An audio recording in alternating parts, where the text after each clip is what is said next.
Quero refletir um pouquinho com vocês sobre o nosso autorrespeito em nossas fases de adaptação.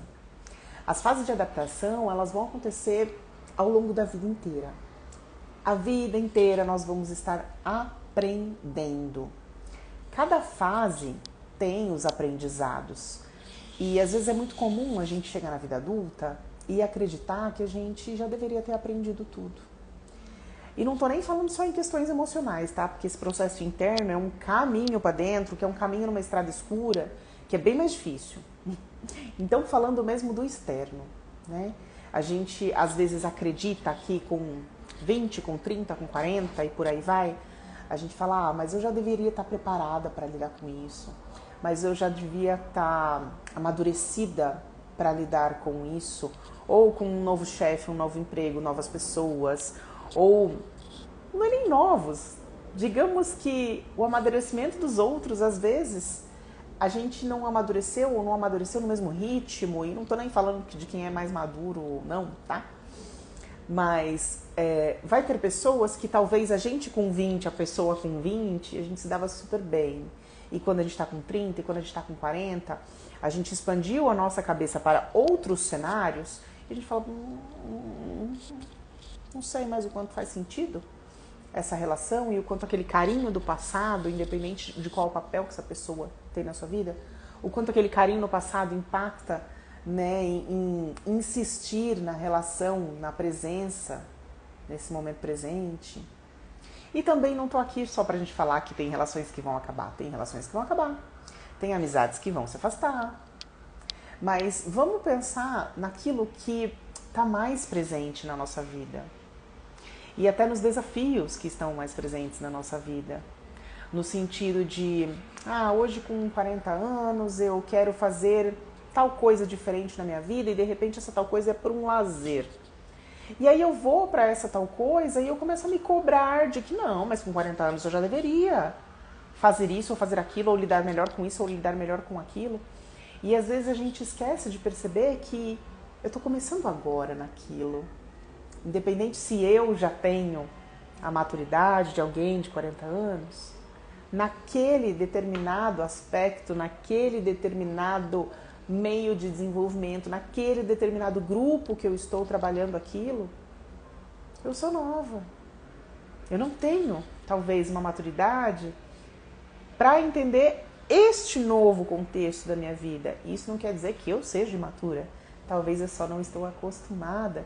E talvez eu estou olhando o meu desenvolvimento dentro desse meio de uma forma colocando minha projeção. Do tipo, eu já sou adulta, eu já sou madura, eu já tenho desenvolvimento em várias coisas da minha vida. Por que nisso daqui eu não estou conseguindo lidar direito?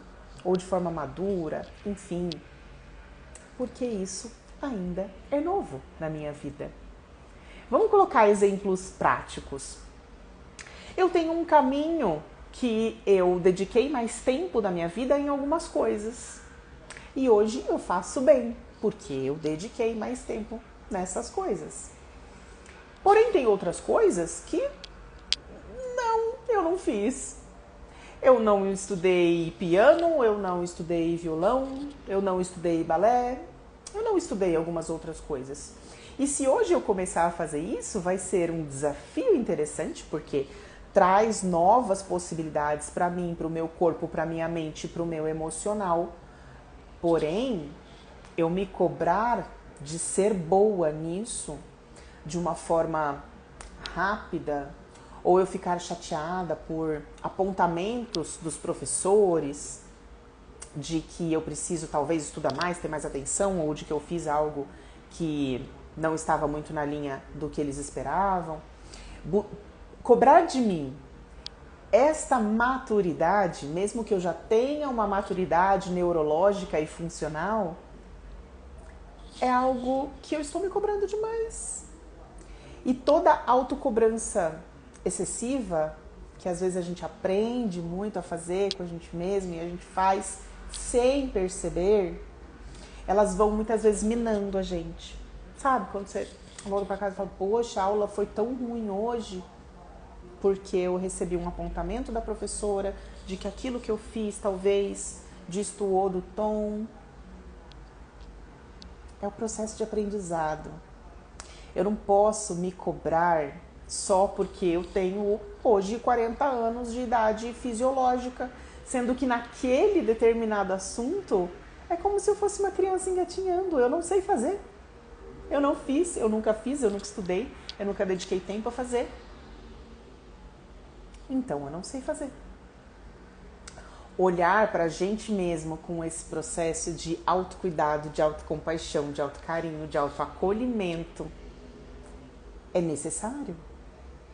Senão a gente muitas vezes se decepciona com esse novo projeto, que pode talvez estar lá por lazer, pode estar lá para estimular o nosso cérebro, a nossa atenção, o nosso emocional, o nosso social.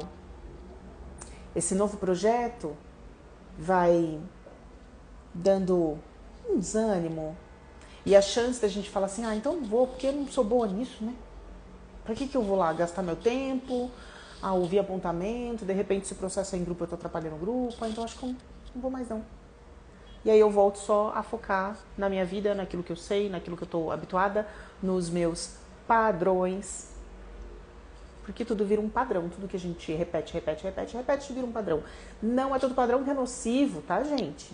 A gente precisa observar isso. Às vezes a gente pega uma palavra e entende ela como nociva. Não é isso que eu tô querendo dizer. Mas quando a gente volta para o nosso padrão, para a nossa rotina, para aquilo que a gente está acostumado, para aquilo que é automático da gente, muitas partes nossas não se desenvolvem. Por quê? O cognitivo já está formado para a execução daquele comportamento. Então, eu não estimulo meu cérebro a fazer novas conexões, porque eu só faço novas conexões quando eu faço coisas que são diferentes daquilo que eu já sei fazer. Aquilo que eu já sei fazer, eu já tenho as conexões neurais ali. Então é tipo, pegou um arquivinho, puf, faz isso. Eu já sei que mão que eu vou usar para pegar a xícara e qual vai ser a mão que eu vou usar para pegar a garrafinha. Isso já está muito predestinado dentro do meu cérebro e eu faço automaticamente. A gente já sabe a mão que a gente pega a escova de dente, que a gente bota a pasta, que a gente escova o dente. A gente faz isso até dormindo de olho fechado ainda. Então a gente só vai ter novos estímulos fazendo coisas diferentes. E até estímulos físicos. Porque de repente a gente vai para um lugar que a gente se mexe mais. Em casa eu trabalho muito sentada, e lá eu me movimento. Então o nosso corpo, a nossa mente e o nosso emocional precisa desses novos estímulos. Nesse sentido, por exemplo, poxa, eu fui lá e eu me frustrei. É um processo emocional que eu preciso trabalhar, aprender a lidar com frustração. Talvez eu acho que eu lido bem com frustração porque eu tô só no meu mundinho. Eu não tô me desafiando. Então, muitas vezes, quando a gente sai para fazer coisas diferentes da nossa rotina, do nosso habitual, do nosso meio, da nossa bolha, a gente desenvolve em tantos aspectos. Porém, é muito importante a gente ter este auto-olhar de autocuidado, autocompaixão, autoacolhimento. Muitas vezes as pessoas do lado de fora vão nos tratar com o amadurecimento que a gente tem hoje. Então, uma professora que vai me ensinar algo novo na vida hoje, vai me olhar e vai falar assim, não, a Mirella é uma mulher de 40 anos de idade, ela sabe lidar com frustração e eu posso simplesmente falar para ela, isso daqui tá errado, arruma. Mas de repente vai me pegar num lugar que fala, poxa, eu tô aqui me dedicando o máximo, dei o máximo que eu pude fazer na aula e ela só me falou que tá errado, ela não me falou nenhum, que bom, tô vendo que você tá se empenhando, só que melhora nisso. Muitas vezes o nosso emocional está amadurecido também naquilo que a gente faz rotineiramente, naquilo que a gente já está acostumadinho. E aí quando a gente sai para outros cenários, outros desafios, a gente começa a perceber que, poxa, peraí, eu tenho 40, mas o meu emocional, em alguns momentos, abala. Aquilo que eu achei que eu sabia lidar com frustração, talvez eu sei lidar dentro do meu ambiente de conforto. Conforto eu digo, né, no que a gente já está acostumado. Eu sei lidar com a frustração no meu trabalho, eu sei lidar com a frustração na minha família. Mas será que eu sei lidar com frustração em todos os sentidos da frustração? em tudo que o mundo pode me oferecer para me frustrar. E entender também que a frustração, ela tem um papel bom também na nossa vida. O que eu quero dizer com isso? A frustração vem para nos ajudar a olhar para a gente mesmo e entender que ainda tem alguns processos aqui dentro que talvez são inflexíveis, que talvez eu ainda gostaria que o mundo fosse do jeito que eu gostaria e o mundo não é, as pessoas não é. Então aquilo faz eu me frustrar. Olhar para a frustração e tentar vê-la com bons olhos. É claro que tem situações e situações, tá, pessoal? Vamos lembrar sempre de que estou tentando falar aqui numa situação onde eu não estou lidando com alguém que está propositalmente me ferindo, ok? Não é isso que a gente está falando aqui agora. A gente está falando do cotidiano normal da vida, né? Então, olhar para essa frustração e pensar o que eu posso aprender com isso. Como eu posso olhar com bons olhos para essa frustração para que eu possa aprender. Porque se eu não tentar fazer esse olhar, eu só vou olhar para ela e pensar, tô machucada, esse lugar não é para mim, essa experiência não tá me ajudando, vou encerrar esse ciclo que eu mal comecei. E quando a gente olha a partir desse olhar, do tipo, poxa, cheguei frustrada, não esperava ouvir isso, não esperava acontecer isso, tá, mas isso é meu. O que eu faço com isso? Eu amadureço, eu sinto, eu me acolho. Eu posso também chegar na professora e de repente falar, professor, mas peraí, o que você quis dizer com isso? Você quis dizer que eu não levo jeito, que é melhor eu parar mesmo? Você quis dizer que eu nunca vou ser uma profissional? O que você quis dizer com isso? E às vezes ela não quis dizer nada disso. Às vezes foi tudo, a projeção aqui. De que eu já devia estar maduro o suficiente, de que eu já devia fazer aquilo, porque eu já tenho desenvolvimento neurológico para uma pessoa de 40 anos de idade, não sei fazer aquilo ainda. Quantas vezes a gente projeta nas situações da nossa vida as coisas que estão na nossa cabeça, quando a realidade do cenário é totalmente outra. Totalmente outra. Se a gente não tiver atento, em autoobservação sobre nós, sobre a situação, tentar racionalizar um pouco as emoções, porque as emoções, elas brotam aqui no peito, tá? Se a gente não tentar racionalizar, e eu não tô falando para ser racional 100% do tempo, não. As emoções estão aqui e a gente precisa senti-las, acessá-las, percebê-las e amadurecê-las junto com o nosso intelectual. Senão a gente tá aí, como muitas pessoas estão, só trocando farpa. Porque eu me sinto ferida, aí eu vou lá e dou uma ferida no outro, e eu me sinto ferida de novo, eu vou dar ferida no outro. Isso não é relação adulta, gente. Relação adulta é amadurecer, é entender aonde a gente pode ser mais flexível com os outros e com a gente mesmo. Tentar se cobrar menos, tentar cobrar menos dos outros. Mais uma vez, não estou falando em relações onde o outro é abusivo, onde o outro deixa tudo nas suas costas, não é isso que eu tô falando, tá? Tô falando em relações saudáveis e normais. Porque senão a gente vai tá aí só trocando nossos traumas. Acesso uma dor minha, eu acesso uma dor do outro, acesso a dor do outro, acesso a dor do outro. E isso não vai fazer a gente amadurecer. Isso vai fazer a gente pular de galho em galho, mudar os cenários da nossa vida e sempre projetar. Então, eu projeto na professora uma coisa e eu mudo porque eu não quero mais esse cenário, encerro esse curso, fecho a matrícula, vou para um outro hobby agora. Aí aquela outra professora, aquele outro professor vai acessar uma outra coisa em mim.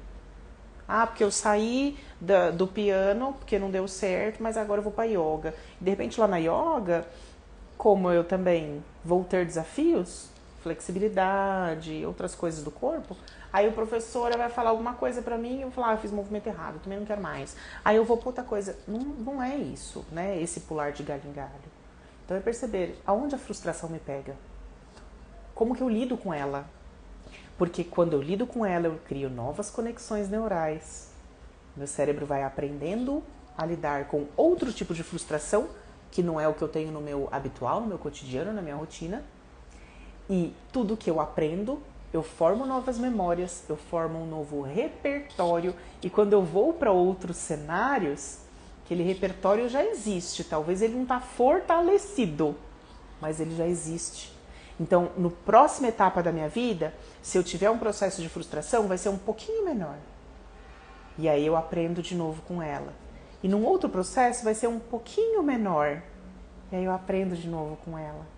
Estar nesse estado de autoacolhimento, autoobservação, autocompaixão, não é ficar só passando a mão na cabeça, mas é se acolher, processar e aí sim emite um comportamento, uma fala, uma interação, onde você também coloca para fora, porém de uma forma mais amadurecida.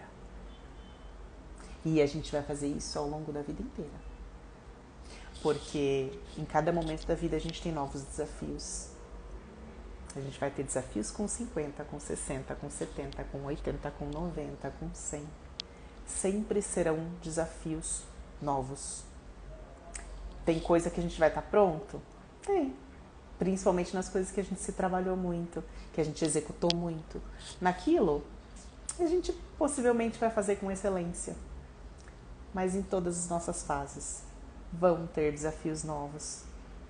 Esse processo de autoacolhimento, autopercepção, ele vai ser necessário ao longo de toda a vida. Queridos, obrigada pela reflexão aqui comigo. Um beijo, até a próxima.